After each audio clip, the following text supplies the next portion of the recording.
Hola, ¿cómo están? Buenas tardes. Sean bienvenidos a otro programa que aquí nos gusta realizar, y más sobre estas nuevas elecciones que estamos teniendo, mi estimado Freddy, por primera vez en la historia, en la elección para jueces, magistrados.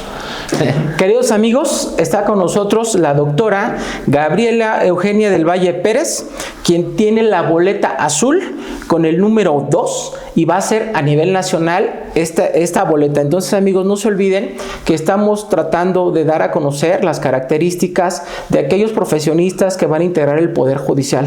No se les olvide, boleta azul, número 2, doctora Gabriela Eugenia del Valle Pérez, quien es una mujer que ha dedicado su vida al derecho y a la defensa de la democracia. Su camino comenzó en la Facultad de Derecho de la UNAM, donde se graduó como licenciada, pero su pasión por el conocimiento llevó más lejos. Estudió una maestría en Derechos Humanos y Democracia en Flasco, y años después obtuvo el grado de doctora en Derecho Electoral por el Instituto de Investigaciones y Capacitación Electoral del Tribunal Electoral del Estado de Jalisco. Doctora, es un gusto tenerla con nosotros. Por favor, si nos hace favor a nuestra audiencia, por favor. No, muchísimas gracias, Freddy y Armando, de verdad, muchas gracias por la invitación y por esta oportunidad de dirigirme a su auditorio. Es un gusto. Una pregunta, doctora, como dice siempre Freddy, nos gustaría que se presentara. ¿Quién es usted? ¿Sí?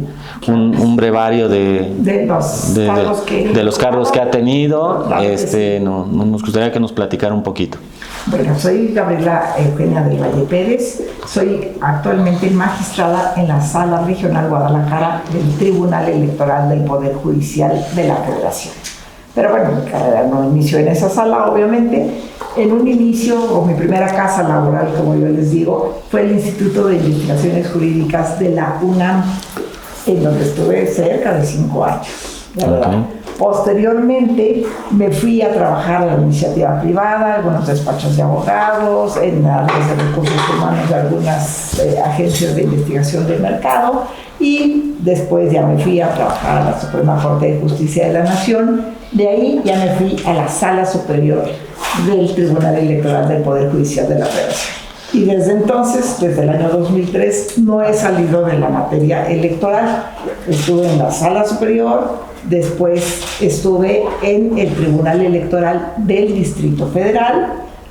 Ahí ya yo secretaria de estudio y cuenta y coordinadora de ponencia de una de las magistraturas. Posteriormente, con esa misma persona, me fui a la Sala Regional Distrito Federal, en aquel entonces, ahora Ciudad de México. Estas salas regionales son parte del Tribunal Electoral del Poder Judicial de la Federación, y ya de esa sala, entonces sí yo salí para yo irme ya de magistrada local. Y ahí estuve año y medio aproximadamente. Se abrió la convocatoria para poder participar para las magistraturas de las salas regionales, y ahí fui electa por el Senado de la República para ser magistrada de la Sala Regional Guadalajara, lugar en el que ya llevo 9 años. De hecho, mi cargo hubiera concluido, si no hubiera habido esta reforma, en marzo de este año justamente, pero con motivos de la reforma se amplió al 31 de agosto. Es cuando concluyó yo mi encargo, y pues ahora, como ya bien dicen, estoy participando para ser magistrada de la Sala Superior del Tribunal Electoral del Poder Judicial de la Federación. Doctora, a nuestro auditorio nos gustaría saber rápidamente, con palabras normalitas, sin mucho tecnicismo, ¿qué se entiende por derecho electoral?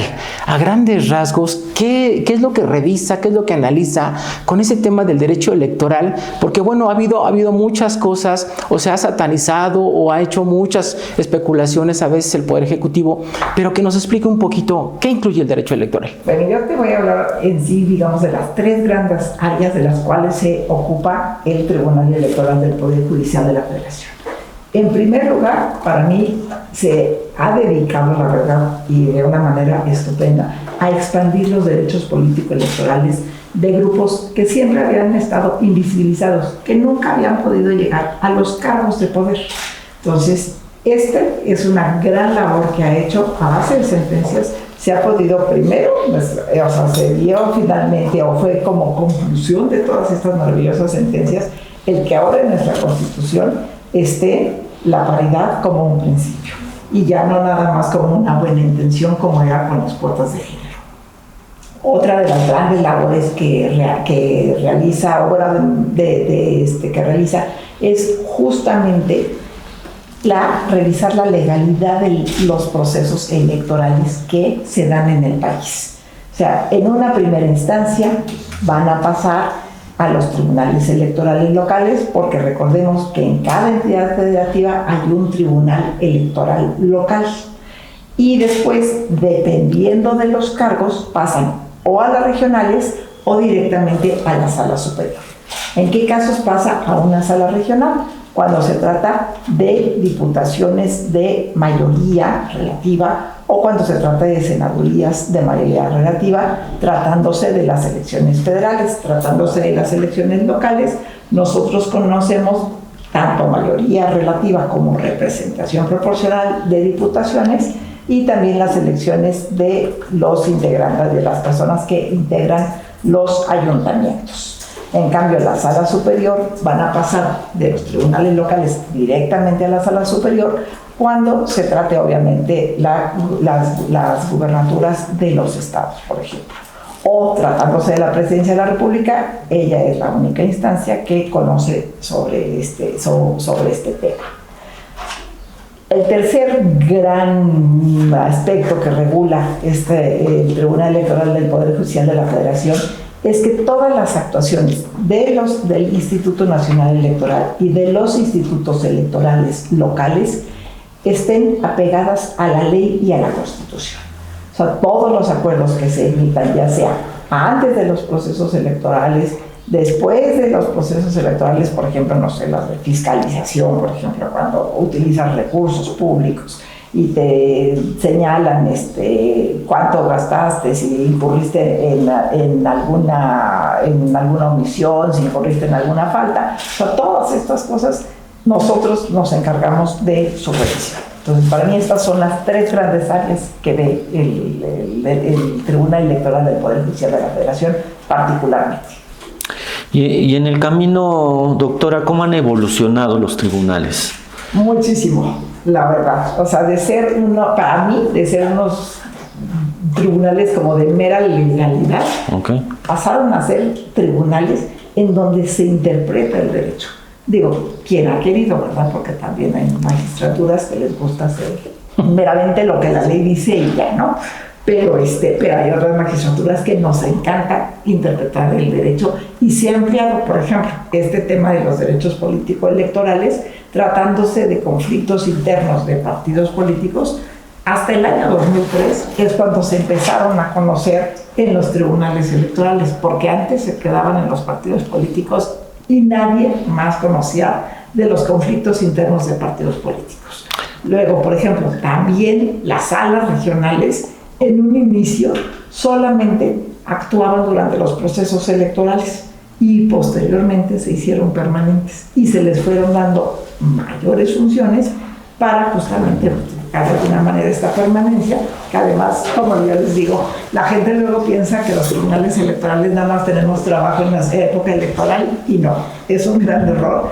Siempre tenemos trabajo, siempre hay algún proceso de sancionador, siempre hay algún problema dentro de los partidos. También vemos cuestiones laborales, por ejemplo, laborales electorales. Okay. Es decir, en el caso, por ejemplo, de nosotros, vemos los problemas que tiene el Instituto Nacional Electoral con las personas servidoras públicas que trabajan ahí. Y bueno, este tema de la defensa de los derechos políticos en México, ¿qué retos tienen los tribunales para la defensa de los mismos? Yo creo que ahorita el mayor reto que se nos está presentando son las famosas simulaciones que se dan. O sea, ¿qué quiere decir? Estamos ampliando derechos para que personas con discapacidad, personas de la diversidad sexual, migrantes, personas pertenecientes a la juventud, tengan reconocidos esta posibilidad de votar y ser votados, pero nos hemos encontrado desafortunadamente que muchas veces los partidos políticos registran a personas en estas candidaturas que están básicamente dirigidas a ellas, a las personas indígenas también, y no pertenecen o a etnias indígenas, o bien usan lentes y ya con eso dicen que son personas con discapacidad, cuando yo sí soy una convencida que no es lo mismo que de verdad tengas una discapacidad visual total que una persona que tenemos miopía, ¿verdad? O sea, no es... no, digo yo. Bueno. Yo también uso lentes, pero la verdad yo no me sentiría capaz de representar a una persona con discapacidad visual. Entonces, desafortunadamente sí nos hemos encontrado muchas simulaciones en estas candidaturas y ha sido lo que hemos tratado de corregir a últimas fechas. Pero también luego nos enfrentamos al problema de cuidar la dignidad de la persona.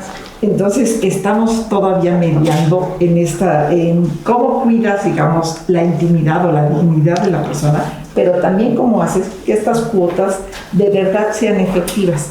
O sea, y voy a poner un ejemplo que me pasó y lo viví realmente en una entrega de diplomas a personas con discapacidad visual. Nadie del Presidium sabíamos cómo teníamos que entregar los diplomas. O sea, todo el mundo esperábamos, como es natural con alguien que ve, que la persona se acerque a ti, ¿verdad? Claro. Y pues no, tú te tienes que acercar a la persona.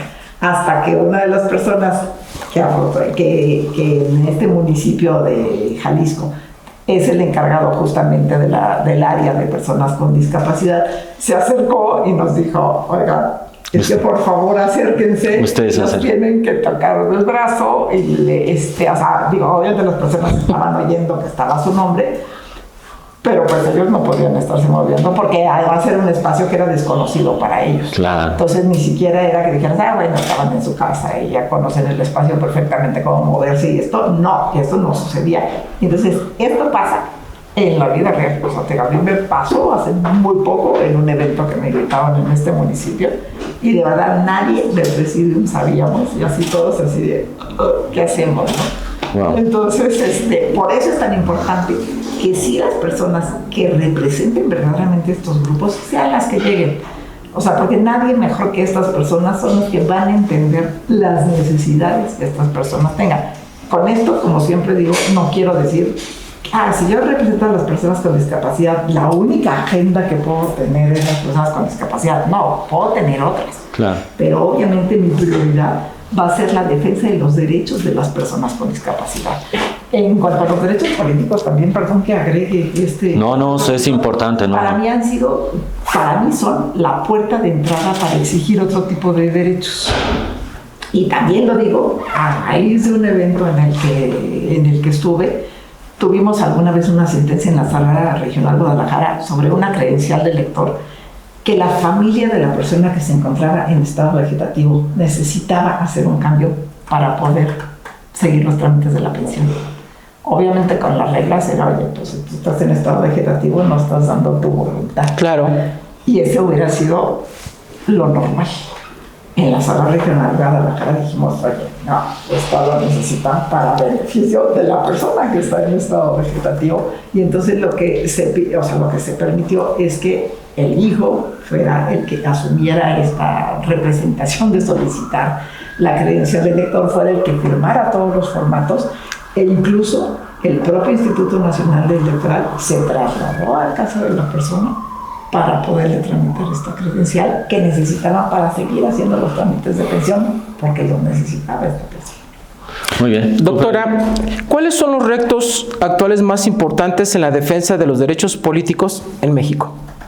Eran estos justamente de los que estaba yo hablando, que es esta simulación.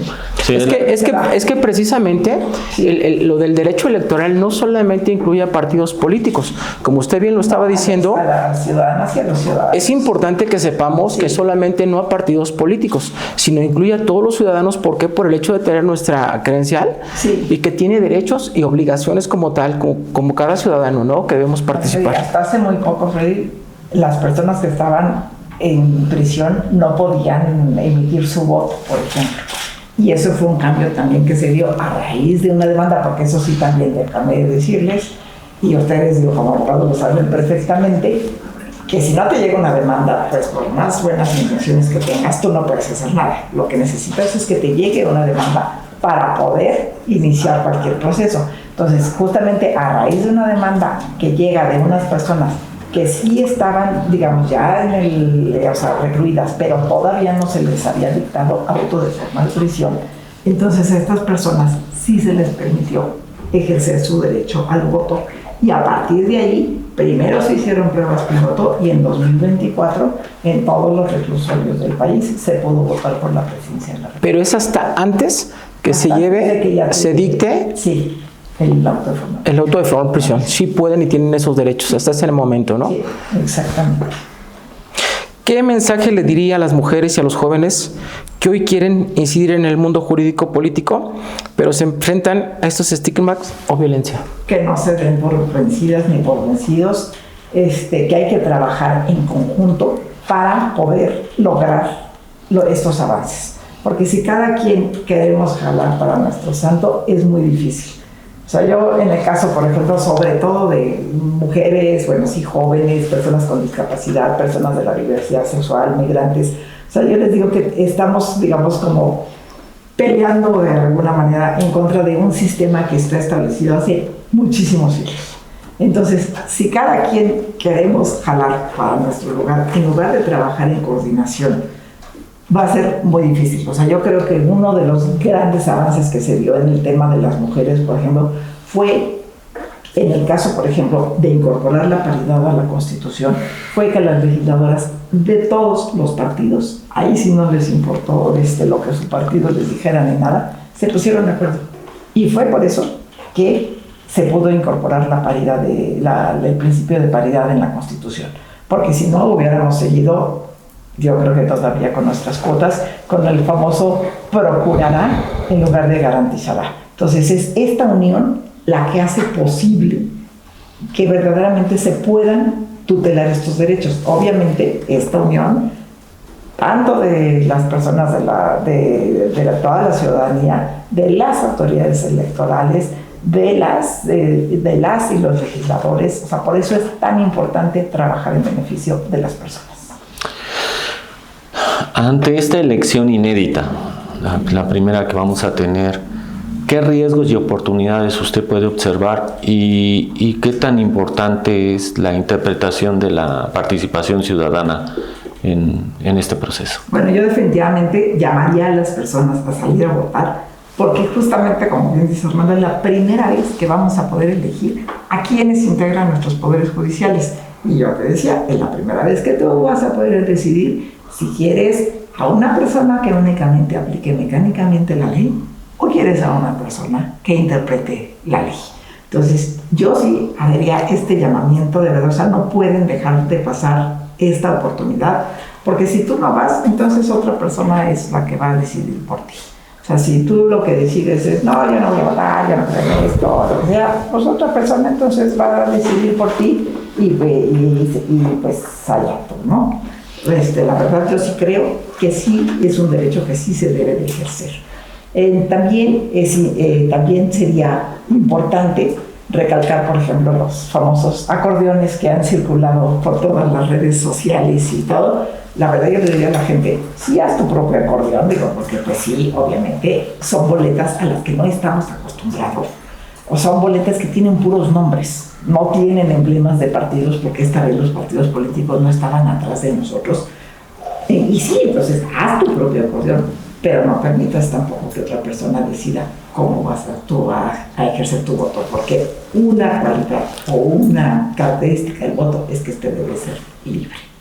Entonces tú decides, tú haz tu propio estudio. Para esto hay páginas, por ejemplo, como la de Conocerles en el Instituto Nacional Electoral. Diversas organizaciones como defensoras han hecho algunas comparativas, por ejemplo, entre las distintas candidaturas. Y entonces, infórmate y participa. Y obviamente, esto yo creo que nos está demostrando, es un proceso inédito y va a haber reglas que pues para el 2027, que será, digamos, la siguiente vez que se elijan a personas juzgadoras, se van a tener que ir modificando y se van a tener que ir cambiando, dada la experiencia que se tiene, ¿no? Es importante, queridos amigos, que razonemos, pensemos el voto 1 de junio del 2025 y ver a quién vamos a elegir. Si gente que tiene esa capacidad, ese profesionalismo de hace muchos años y que la materia electoral no es fácil. es complicada, pero al final también lo más importante que lo está diciendo la magistrada es complejo, porque yo le preguntaría también, en estos momentos se da el tema para que puedan hacer la campaña, pero nunca se tocó también o se les dio la importancia a las personas que cuentan con una capacidad diferente. ¿Y esto qué es? Se aventó simplemente el decir, tú haz tu trayectoria, pero ¿de qué forma lo vamos a hacer? Es la primera vez y estamos, creo que nosotros, tratando de decir a todos los participantes que conozcamos la trayectoria, pero las personas con capacidades diferentes, ¿cómo sería, magistrada? Porque pues creo que no se contemplaron. Si bien es cierto que se aventó, dice, para todos, pero son personas diferentes que necesitan algo más. Porque ir y visitar a cada persona es una locura. No se puede, la verdad. Ni de broma se puede vivir, menos cuando sigues desempeñando la función que tienes actualmente. Pues el único momento que tienes para hacer campaña es, en mi caso, viernes, porque lo pedí a cuenta de vacaciones, los viernes de las campañas. Sábados y domingos. ¿No? Es correcto. O sea, si no, la verdad, sería prácticamente imposible. Por ejemplo, el día de la elección, las personas con discapacidad visual van a poder entrar acompañadas en la mampara y con una persona de su confianza. Porque si no, pues sí, obviamente, con puro nombre, porque eso, por ejemplo, se ha reclamado que esta vez no hubo boletas en braille, aunque yo también digo que no todas las personas con discapacidad visual leen braille. Eso también es una cosa que hay que tomar en cuenta. Pero van a poder entrar acompañadas. Obviamente las personas que van a ser funcionarias de casilla están siendo capacitadas para que no se impida hacer esto. O por ejemplo, también había muchas veces gente que no ha cambiado su credencial de elector, por ejemplo, y tiene, digamos, un sexo, distinto, digamos, con el que nació. Entonces también se les está capacitando a estas personas para que no las rechacen, obviamente, ¿no? También es muy importante, por ejemplo, el llamado voto anticipado, que ese ya concluyó el registro y de hecho ya en estos momentos se está dando este voto anticipado de aquellas personas que por situación de enfermedad o porque son cuidadoras de personas en situación de enfermedad que no pueden acudir a las urnas, entonces ellas podían emitir su voto con anticipación a esta jornada del 1 de junio. E incluso yo siempre les digo que ese asunto de la persona en estado vegetativo para mí fue como el antecedente de tomar en cuenta a las personas en postración de cama y a las personas que les cuidaban. Ok. Doctora, ¿cómo es este proceso para que las personas conozcan dónde deben de votar, cuál es su sección? ¿Qué les podemos decir? Bueno, es muy importante que entren a la página del Instituto Nacional Electoral. Ahí hay una sección especial que se llama Conóceles y ahí, en primer lugar, con tu sección electoral que está en tu credencial de elector, ahí la pones tú en este buscador y lo que te va a hacer es que te va a decir cuáles son los candidatos que te corresponden, porque hay algunos cargos que son nacionales y se van a votar en todo el país, como serían ministras y ministros de la Corte, Tribunal de Disciplina, la Sala Superior, al cargo al que yo voy será nacional. Okay. Pero hay otros cargos que son regionales, los de las salas regionales del Tribunal Electoral del Poder Judicial de la Federación, y dependiendo de dónde vivas, solamente te van a salir las personas candidatas de la región en la que vivas. O sea, por ejemplo, aquí en Ciudad de México, pues nos van a salir, les van a salir a quienes las personas candidatas para la Sala Regional Ciudad de México. A mí me van a salir las personas candidatas de la Sala Regional Guadalajara y son por las que yo voy a poder votar. Y lo mismo pasa con las magistraturas de circuito y con las personas juzgadoras de distrito. No es que todo el mundo podamos votar por todo el mundo, y de por sí son bastantes nombres, sí los reconozco que son muchísimos los nombres que vamos a encontrar, pero es más fácil si tú ya por lo menos haces tu universo más pequeño, a pensar en los 881 cargos que se van a elegir, ¿verdad? Con 3,000 y fracción de nombres de personas que estamos en la boleta.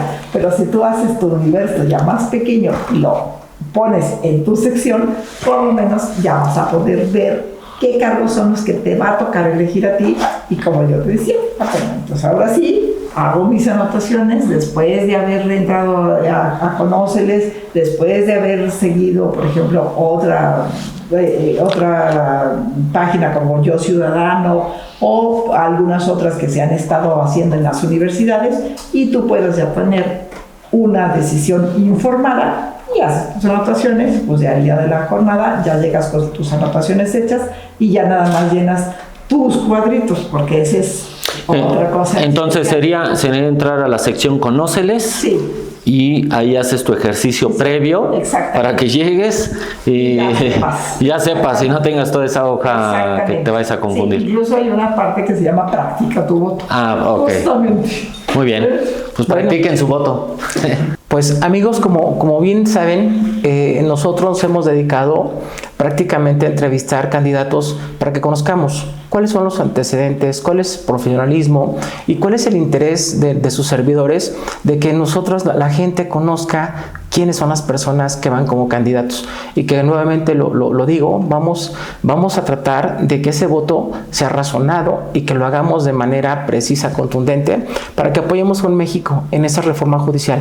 Doctor, si hay algo más que usted quiera agregar para que sean los comentarios finales de la magistrada. No, todo claro.